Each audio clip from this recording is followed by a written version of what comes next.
Hello guys, तो क्या हाल है आप सभी के। आई होप सब बढ़िया होंगे। ठीक है, तो हम 2017 का MHCET का पेपर सॉल्व कर रहे थे और हमने दो पार्ट ऑलरेडी डिस्कस करा चुके हैं आपको, जिसमें क्वेश्चन नंबर 51 से लेके 80 तक मैं डिस्कस कर चुका हूँ, पार्ट 1 एंड पार्ट 2। तो जिसने पार्ट 1 पार्ट 2 नहीं देखा वो पहले वो देख लो, और फिर पार्ट 3 के क्वेश्चन यहाँ आपको रिफ्लेक्ट हो चुके हैं, तो आप लोग वीडियो पॉज करके क्वेश्चन सॉल्व कर सकते हो। ठीक है, और जिसने सॉल्व कर लिए वो चलो सोल्यूशन एंड आंसर्स देख लो। तो हम लोगों ने क्वेश्चन नंबर 80 तक कर लिया था। Okay, now let's talk about question number 81। ठीक है, तो क्वेश्चन नंबर 81 क्या कहता है। क्वेश्चन नंबर 81 कह रहा है, क्वेश्चन नंबर 81 कहता है 2 methyl butane one ol and 2 methyl butane one ol have different values of which property. एक के आगे प्लस दे रखा है, एक के आगे माइनस दे रखा है। तो डेफिनेटली क्या होता है, स्पेसिफिक रोटेशन। सीधा सा आंसर हो जाएगा डी। स्पेसिफिक रोटेशन एक लाइट को क्लॉकवाइज घुमाता है, एक एंटी क्लॉकवाइज घुमाता है, जिसकी वजह से जो चार्ज होता है एक में प्लस आता है, एक में माइनस आता है ना। तो क्या हो जाएगा आपका, डी आंसर हो जाएगा। तो 81 का हो जाएगा इस डी। ओके, 82 क्वेश्चन क्या कह रहे हैं, which among the following is not a mineral of iron. इनमें से मिनरल कौन सा नहीं है, hematite, magnesite, magnetite and siderite. मतलब आयरन किसके अंदर नहीं होगा, तो आंसर क्या है, मैग्नेसाइट। क्योंकि मैग्नेसाइट की अगर हम बात करेंगे, मैग्नेसाइट क्या होता है, MgCO3 होता है। तो देखो इसके अंदर कहीं आयरन तो दिख नहीं रहा है ना, तो 82 का आंसर क्या हो जाएगा आपका, बी हो जाएगा। अच्छा, अब हेमेटाइट की अगर बात करते हैं, इसके और भी ऑप्शन में बता देता हूँ, ABCD। हेमेटाइट का फॉर्मूला क्या होता है, अगर हेमेटाइट की बात करेंगे Fe2O3 हो जाएगा, दिस इज हेमेटाइट। और आप मैग्नेटाइट की बात करोगे हो जाता है Fe3O4, और आप सिडेराइट की बात करते हो तो ये हो जाता है FeCO3। ठीक है, FeCO3 that is your siderite. तो देख रहे हो बाकी सारे ऑप्शन के अंदर क्या आ रहा है, आयरन आ रहा है, पर इस वाले के अंदर आयरन नहीं है। तो हमें पता चल गया मैग्नेसाइट हमारा क्या है, मिनरल नहीं होता आयरन का। तो आंसर क्या हो जाएगा हमारा, बी दैट इज मैग्नेसाइट। ठीक, ओके। क्वेश्चन नंबर 83 बोलते हैं nitration of which among the following compound yield cyclonite. Cyclonite का मतलब RDX कौन देता है, तो यूरेट्रोपिन। अच्छा, यूरेट्रोपिन होता क्या है ये बता देते हैं थोड़ा सा। अच्छा क्वेश्चन है, इंपॉर्टेंट क्वेश्चन। तो सबसे पहले यूरेट्रोपिन बनता कैसे, तो अगर आप अमोनिया पकड़ो, इसमें फॉर्मेल्डिहाइड ले लो, HCHO। ठीक है, अमोनिया में फॉर्मेल्डिहाइड की रिएक्शन करवा दो, NH3 में फॉर्मेल्डिहाइड की रिएक्शन कर दो, तो आपका यूरेट्रोपिन बन जाता है। यूरेट्रोपिन बनाना कैसे याद रखना है, जैसे आपको P4 याद है ना, P4 आपका स्ट्रक्चर याद है, तो उसी टाइप से N4 बनाओ। मतलब 1 2 3 4 नाइट्रोजन बनाओ, सबके बीच में एक एक कार्बन जोड़ दो। सबके बीच में क्या कर दो, एक एक कार्बन जोड़ दो, सबको एक दूसरे से कनेक्ट करो और सबके बीच में एक एक कार्बन जोड़ दिया। ठीक है, that is known as the urotropine. ठीक है, सबके बीच में मैंने क्या कर दिया, कार्बन जोड़ दिया, that is known as the यूरेट्रोपिन।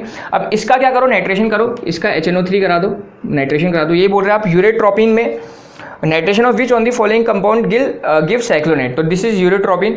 तो इसमें नाइट्रेशन कराएंगे मतलब HNO3 ऐड कर देंगे, तो HNO3 से आपको क्या मिल जाता है, RDX मिल जाता है। HNO3 क्या होता है, सेम बेंजीन टाइप का स्ट्रक्चर होगा, पर अल्टरनेट पोजिशन में। जैसे वहाँ पर C होता है, यहाँ पर एक में C फिर N फिर C फिर N ऐसा होगा। ठीक है, मतलब दिख रहा है आपको CN अल्टरनेट पोजीशन में, और यहाँ पर क्या होगा, NO2 and NO2 and this is known as the RDX। ये आपका क्या होता है, RDX होता है, या जिसको हम साइक्लोनाइट बोलते हैं। ठीक है, दिस इज द RDX, या फिर जिसको हम क्या कहते हैं, साइक्लोनाइट बोलते हैं। तो आपको ये पूछा है कि किस कंपाउंड का नाइट्रेशन करके RDX या साइक्लोनाइट बनता है, तो आंसर क्या हो जाएगा, यूरेट्रोपिन। तो 83 का हो जाएगा C। ठीक, 83 का क्या हो गया गाइस, C हो जाएगा। ठीक है, okay. Now next 84।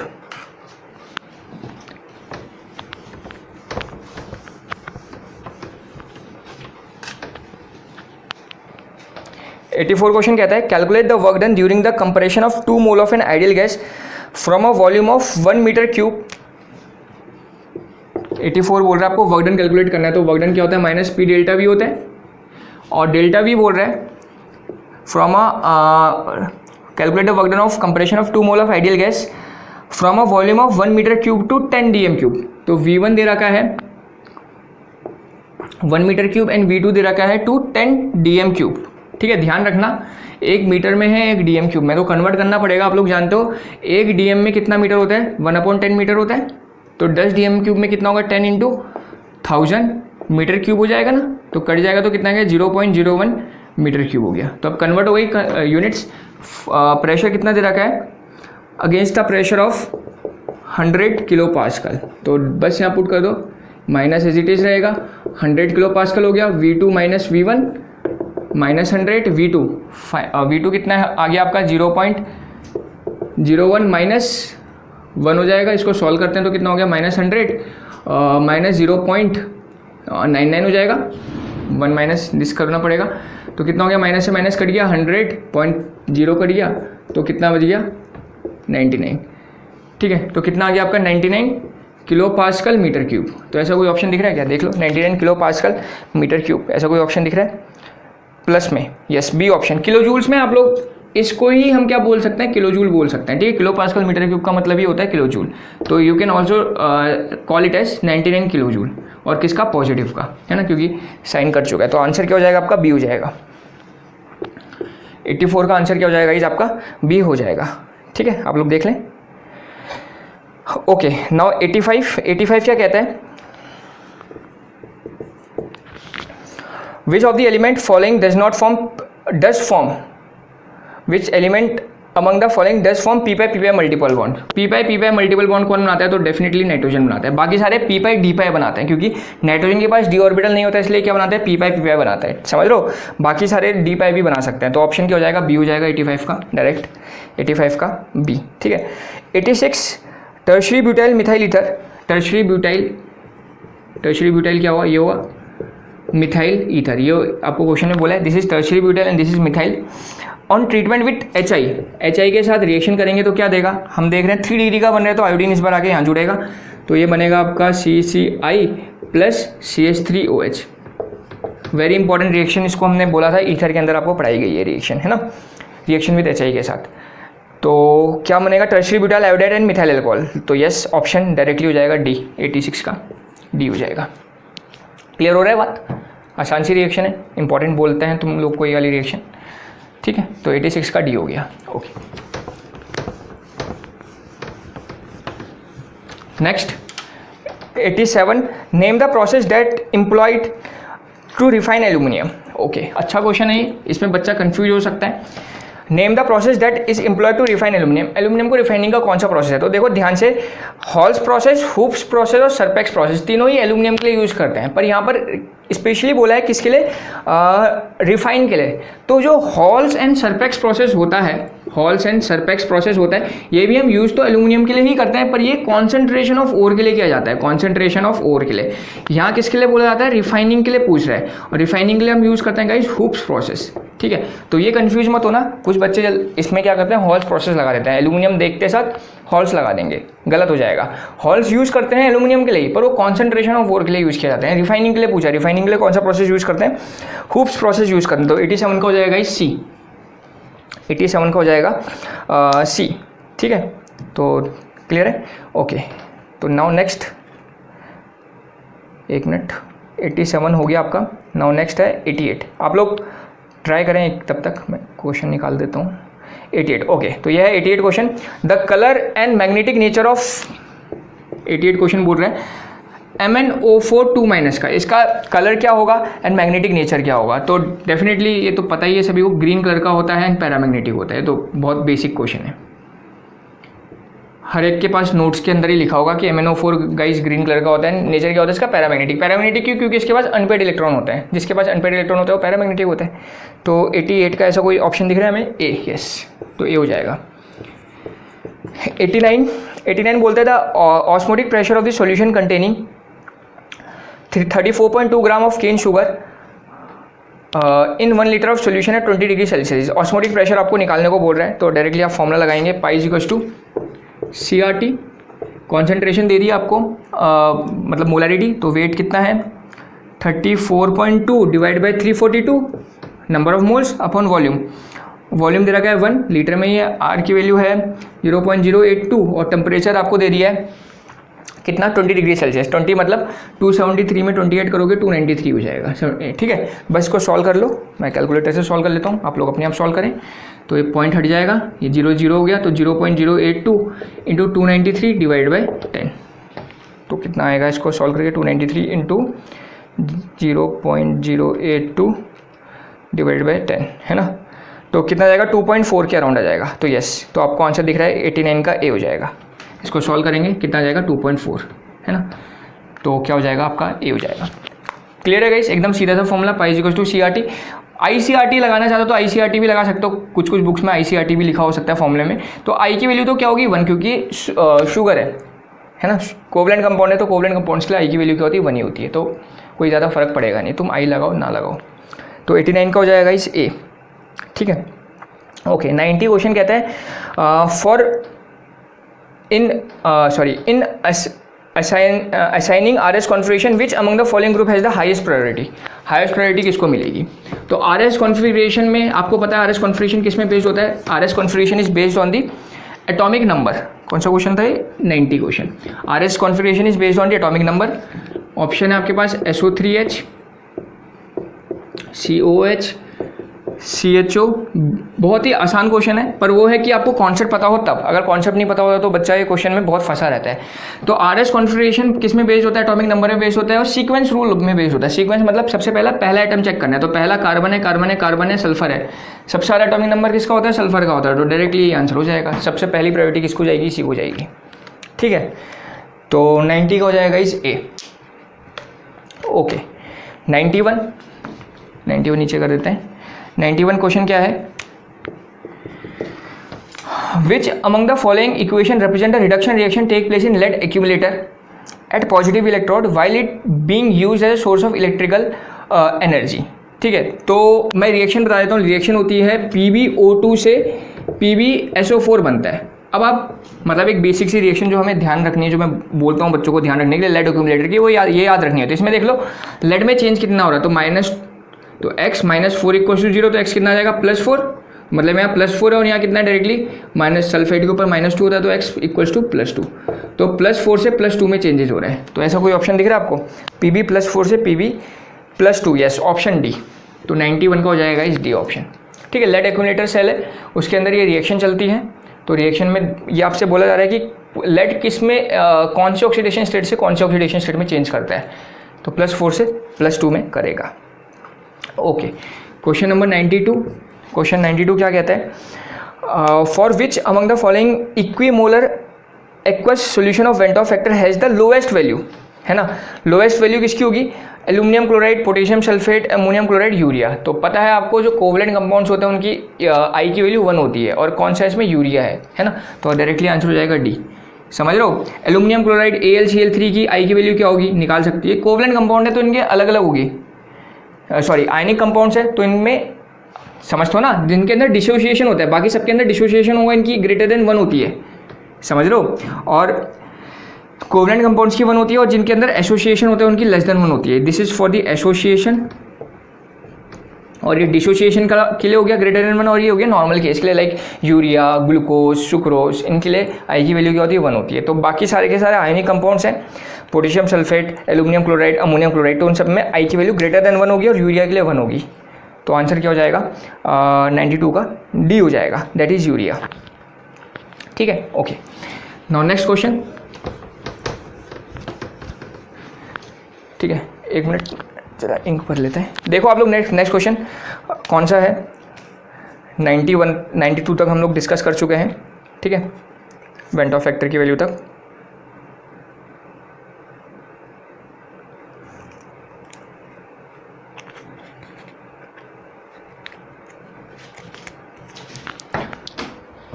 Okay, now next question, that is 93, the amino acid which is basic in nature।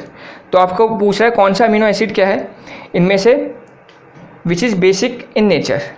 Okay मतलब कौन सा अमीनो एसिड सबसे ज़्यादा बेसिक होगा, ठीक है। बेसिक तो वैसे अमीनो एसिड्स होते हैं, अमीनो एसिड्स में क्या होता है, अमीनो ग्रुप प्रेजेंट है, ठीक है। कौन सा क्वेश्चन है 93 क्वेश्चन। तो आपसे बोल रहा है बेसिक कौन सा होगा। तो पहली बात तो ये है अमीनो एसिड के अंदर बेसिक तो होते ही होता है ना, क्योंकि अमीनो एसिड क्या होता है, एक ऐसा ग्रुप जिसके अंदर amino group, NH2 group and COH group present होता है। ऐसे वाले कंपाउंड्स को हम क्या कहते हैं, अमीनो एसिड्स कहते हैं, ठीक है। अब बोला जा रहा है इसमें सबसे ज़्यादा बेसिक कौन सा होगा। तो बेसिक के लिए तुम्हें स्ट्रक्चर ध्यान रखना पड़ेगा। तो पहला है हिस्टिडाइन, ठीक है। ये पूरा का पूरा क्वेश्चन ही बेस्ड है स्ट्रक्चर में। अगर स्ट्रक्चर आपको पता है तो क्वेश्चन बन पाएगा, नहीं पता है तो फिर मुश्किल हो जाएगा, ठीक है। मैं स्ट्रक्चर बता देता हूँ। हिस्टिडाइन का स्ट्रक्चर कैसा होता है, C double bond C N और यहाँ पर हो जाएगा आपका C ही होता है शायद CH, ठीक है। तो इस टाइप का स्ट्रक्चर रहता है उसका, यहाँ पर बॉन्ड रहेगा और सी यहाँ COH होता है, यहाँ पर NH2 होता है। ठीक है, तो ये हो गया आपका हिस्टिडाइन का स्ट्रक्चर। सेकेंड हो गया आपका टायरोसिन, प्रोलाइन। ठीक है, इन सबके स्ट्रक्चर आप लोग निकाल लो। टायरोसिन का स्ट्रक्चर इस टाइप का कुछ हो रहता है, ये OH हो जाएगा, CH2, C ये होता है NH2 और ये होता है COH। C आपका है प्रोलाइन का स्ट्रक्चर तो कॉमन है, ये पता रहना ही चाहिए सभी को, COH होता है ना, और ये H हो गया। और आपका हो गया वेलाइन का स्ट्रक्चर भी आपका क्या है, कॉमन ही है, ये भी आपको पता रहना चाहिए। ये आपका हो गया वेलाइन का स्ट्रक्चर, CH3 भी होता है। ठीक है, this is the valine, this is proline, this is आपका tyrosine and this is histidine. अब आपसे पूछा सबसे ज़्यादा बेसिक कौन होगा, तो सीधी सी बात है, देखो जिसमें ज़्यादा NH2 ग्रुप क्या होंगे, सबसे ज़्यादा होंगे नाइट्रोजन वाले ग्रुप। तो देखो यहाँ पर एक, ये दूसरा और ये तीसरा, तीन NH वाले ग्रुप है। यहाँ पर देखो कितना है, एक है, यहाँ पर देखो कितना है, केवल एक है, यहाँ पर कितना है, एक है। तो अगर इन सब में कंपेयर किया करोगे तो सबसे ज़्यादा बेसिसिटी किसके अंदर आएगी, इसके अंदर आएगी, है ना। तो हमारा आंसर क्या हो जाएगा, ए हो जाएगा, हिस्टिडाइन। पर दिक्कत इस क्वेश्चन में बस यही है, स्ट्रक्चर। अगर स्ट्रक्चर आपको पता है तो क्वेश्चन बनेगा, नहीं पता है तो नहीं बनेगा। ओके, तो 93 का आंसर हो जाएगा इस ए। ठीक है, okay. 94, which element among the following does not form diatomic molecule. Diatomic molecule कौन नहीं बना सकता, तो बहुत बेसिक क्वेश्चन। 94 का क्या हो जाएगा, ए, आर्गन। ठीक है, आर्गन जो होता है, नोबल गैसेज होती है, नोबल गैसेज डायटोमिक मॉलिक्यूल नहीं बनाती हैं, वो केवल नोबल गैसेज ज़्यादा मोनोएटॉमिक मॉलिक्यूल। ये अपनी एटॉमिक फॉर्म में भी आर्गन के फॉर्म में स्टेबल करेगा और एग्जिस्ट करेगा, और मॉलिकुलर फॉर्म में भी AR के फॉर्म में ही एग्जिस्ट करेगा, है ना। क्योंकि जो नोबल गैसेज होती है भाई, वो स्टेबल होती है, वो किसी के साथ जुड़ती नहीं है और ना ही खुद के साथ भी जुड़ती है। जैसे ऑक्सीजन एटॉमिक स्टेट में किस फॉर्म में होगा, O, एंड मॉलिकुलर फॉर्म में किस स्टेट में होगा, O2। सिमिलरली नाइट्रोजन एटॉमिक में N होगा, मॉलिकुलर में N2 होगा। पर हीलियम, नियॉन, आर्गन एटॉमिक में भी AR होगा और मॉलिकुलर फॉर्म में भी क्या होगा, AR होगा। समझ रहे हो। तो इट कैन नॉट, ये मोनोवेलेंट एटम होगा ये। अगर इसको मॉलिक्यूल की बात करोगे, क्या है, डायटोमिक मॉलिक्यूल। पर argon is the mono atomic molecule. ठीक है, आर्गन क्या होता है आपका, मोनो एटॉमिक मॉलिक्यूल होता है। मॉलिक्यूल है वो एक, पर उसके अंदर एटम क्या है, एक ही है। ठीक है, तो 94 का क्या हो जाएगा आपका, ए हो जाएगा।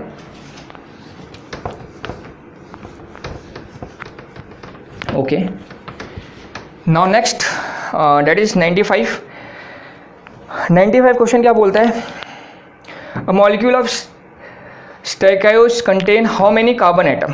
ठीक है, कितने कार्बन एटम कंसिस्ट करता है।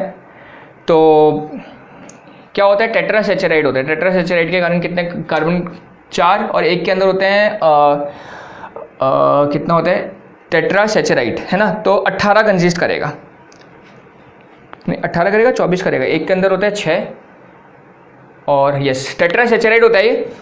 कौन सा क्वेश्चन है, क्वेश्चन नंबर कहाँ गया भाई, क्वेश्चन नंबर है 95।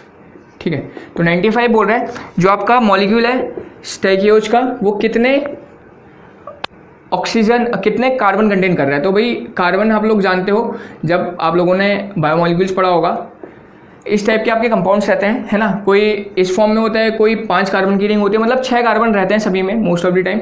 और हम देखते हैं कोई डाइसेचराइड होता है, टेट्रासेचराइड होता है। तो जो स्टाइकोज होता है टेट्रासेचराइड होता है। टेट्रा का मतलब क्या हुआ, ऐसे 4 मॉलिक्यूल होंगे, और एक मॉलिक्यूल के अंदर कितने कार्बन है, 6। तो 4 के अंदर कितने होंगे, 6 × 4 दैट इज 24 हो गया। तो डायरेक्टली कॉन्सेप्चुअल बेस्ड क्वेश्चन हो गया। बस आपको ये पता होना चाहिए कि जो ये होता है कौन सा सेचराइड होता है, मोनो, डाई, ट्राई, टेट्रा, पेंटा। तो आपको पता है दिस इज अ टेट्रासेचराइड। तो टेट्रा के कारण इसमें कितने कार्बन होंगे, 24 कार्बन होंगे। तो ऑप्शन क्या हो जाएगा इसका, 95 का डी हो जाएगा। ठीक है, तो 95 का हो जाएगा इस D. Okay, 96, what is the SI unit of conductivity. Conductivity मतलब kappa, C is equal to क्या होता है, कप्पा A/L होता है। तो इसकी यूनिट पूछिए तो इसकी दिस इज कंडक्टिविटी, तो CL/A हो जाएगा। C किस क्या होती है, साइमंस होती है, मीटर, और इसकी मीटर स्क्वायर होगी तो क्या हो जाएगी, साइमंस मीटर इनवर्स। तो ऐसी कोई दिख रही है, बी हो जाएगा 96 का बी, साइमंस मीटर इनवर्स। ठीक है, okay. 97, which of the following is used as a Baeyer's reagent. तो बेयर्स रिएजेंट के तौर पे किसका यूज़ करते हैं, ऑर्गेनिक केमिस्ट्री का बहुत बेसिक क्वेश्चन, एल्कलाइन KMnO4 कहाँ यूज़ करते हैं, सैचुरेशन और अनसैचुरेशन के लिए। जनरली अनसैचुरेशन के लिए इसका यूज़ किया जाता है ना, एल्कलाइन KMnO4, जैसे suppose C double bond C है, एल्कलाइन KMnO4 डालते हैं, कोल्ड एल्कलाइन KMnO4 क्या होता है CCOH, तो जो अनसेचुरेशन होता है वो ब्रेक हो जाता है ना। तो यहाँ पर हम इस एल्कलाइन KMnO4 का यूज करते हैं। Alkaline KMnO4 is known as the Baeyer's reagent. तो 97 का हो जाएगा आपका A answer. Okay 98, what is the chief constituent of Pyrex glass. ठीक है, पायरेक्स ग्लास का चीफ कॉन्स्टिट्यूएंट क्या है, तो पायरेक्स ग्लास का हो गया आपका SiO2, सिलिकॉन का ऑक्साइड। ये भी अगेन एकदम memory based question. SiO2 is the chief constituent of Pyrex glass. इसके अंदर एक्चुअली बोरोन एल्यूमिनियम भी प्रेजेंट होता है, पर उसका जो कॉन्स्टिट्यूएंट्स होते हैं वो कम होते हैं, मतलब ज़्यादा अमाउंट में क्या प्रेजेंट होता है, सिलिकॉन प्रेजेंट होता है। तो डेट्स वाई चीफ कॉन्स्टिट्यूएंट क्या हो जाएगा इसका SiO2 होगा। ठीक है, B2O3 एंड Al2O3 भी प्रेजेंट होते हैं, पर ज़्यादा अमाउंट में क्या प्रेजेंट होता है, SiO2 प्रेजेंट होता है। ओके ठीक है गाइस, समझ आ रही है बात। ओके नाउ नेक्स्ट क्वेश्चन कौन सा हो गया, 98 क्वेश्चन। 98 का बी हो गया। 99 बोलते हैं विच of the following compound has the lowest boiling point. तो लोएस्ट बॉइलिंग पॉइंट किसका होगा, तो आप लोग ऑप्शंस क्या दे रखे, ब्यूटाइल अल्कोहल, ठीक है, या सीधी सी मैं इसको बता देता हूँ, जितनी ब्रांचिंग बढ़ते रहती है बॉइलिंग पॉइंट क्या होता रहता है, घटता रहता है ना। ब्रांचिंग जितनी बढ़ती जाएगी बॉइलिंग पॉइंट क्या होता है, branching is inversely proportional to boiling point. ये लॉजिक सबको पता है। तो गाइज ब्यूटाइल अल्कोहल क्या होगा, चलो बना ही लेते हैं। ब्यूटाइल अल्कोहल हो जाएगा, this is the butyl alcohol. Isobutyl alcohol क्या हो जाएगा, ये हो जाएगा आइसोब्यूटाइल अल्कोहल इज दिस 1 2 3, ठीक है। एंड आपका टर्शरी ब्यूटाइल अल्कोहल हो जाएगा आपका, और आपका सेकेंडरी ब्यूटाइल अल्कोहल हो जाएगा, ठीक है। अब आपसे पूछ रहा है ये ए हो गया, बी हो गया, सी हो गया, डी हो गया, ठीक है। अब आपसे पूछ रहा है गाइस सबसे लोएस्ट बॉइलिंग पॉइंट किसका होगा, तो सबसे सारी ब्रांचिंग कहाँ दिख रही है, इसमें दिख रही है, तो इसी का बॉइलिंग पॉइंट क्या होगा, सबसे लोएस्ट होगा। या फिर अगर आप बात करते हो तो एल्कोहल्स के लिए आइसोमरिक एल्कोहल का बॉइलिंग पॉइंट का ऑर्डर काफ़ी ज़्यादा इंपॉर्टेंट है। क्या होता है, 1 डिग्री सबसे ज़्यादा, फिर 2 डिग्री, फिर 3 डिग्री का बॉइलिंग पॉइंट सबसे कम। अगर इसको मैं ऑर्डर में अरेंज करूँ तो देखो, तो 1 डिग्री है, ये क्या है 3 डिग्री हो गया, ये भी देखो OHC से अटैच्ड है, ये भी 1 डिग्री है, और ये क्या हो गया 2 डिग्री हो गया। तो अगर मैं अरेंज करूँगा तो सबसे ज़्यादा क्या होगा, ए आएगा, ए के बाद बी का नंबर आएगा, बी के बाद डी का नंबर आएगा, और डी के बाद सी का नंबर आएगा। ये इसका ऑर्डर होगा, बात समझ लो। सबसे पहले क्या होगा ए, फिर होगा बी, फिर होगा डी, और फिर होगा सी। तो काफ़ी इंपॉर्टेंट और अच्छा क्वेश्चन है, इस टाइप के पूछे जाते हैं कि भाई इसको अरेंज करो इनके इंक्रीजिंग या डिक्रीजिंग ऑर्डर में। तो आइसोमेरिक अल्कोहल में सबसे ज़्यादा बॉइलिंग पॉइंट 1 डिग्री का होता है, फिर 2 डिग्री का, फिर 3 डिग्री का। और दूसरी चीज़ हम ब्रांचिंग के साथ भी कर सकते हैं कि ब्रांचिंग बढ़ेगी तो बॉइलिंग पॉइंट घटेगा।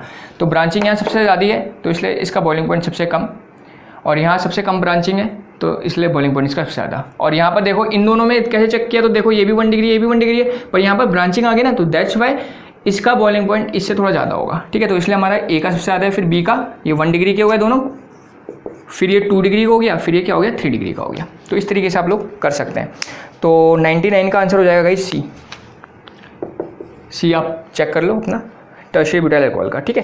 Okay last question, that is 100 question, ठीक है। क्लियर हो गया ना कॉन्सेप्ट, काफ़ी इंपॉर्टेंट कॉन्सेप्ट है बॉइलिंग पॉइंट का आइसोमेरिक अल्कोहल के लिए, ठीक है। इस बार आपसे पूछ लिया गया है जैसे सबसे कम किसका होगा, हो सकता है किसी इस बार के पेपर में आपसे पूछा जाए कि भाई इंक्रीजिंग या डिक्रीजिंग ऑर्डर बताओ बॉइलिंग पॉइंट का, तो ये कॉन्सेप्ट ध्यान रखना है आपने। ओके तो लास्ट क्वेश्चन है हमारा 100 क्वेश्चन। 100 क्वेश्चन क्या कहते हैं, आइडेंटिफाई द इनवैलिड इक्वेशन। इनमें से इनवैलिड इक्वेशन कौन सी, delta H equal to summation of enthalpy of product minus enthalpy of reactant, valid है। Delta H equal to delta U plus P delta V, okay valid. Delta H reaction is equal to delta H product स्पॉन्स minus reactant bond, ये गलत हो गया है ना। Delta H जो reaction की होती है वो किसके बराबर होती है, summation of delta H of reactant bond,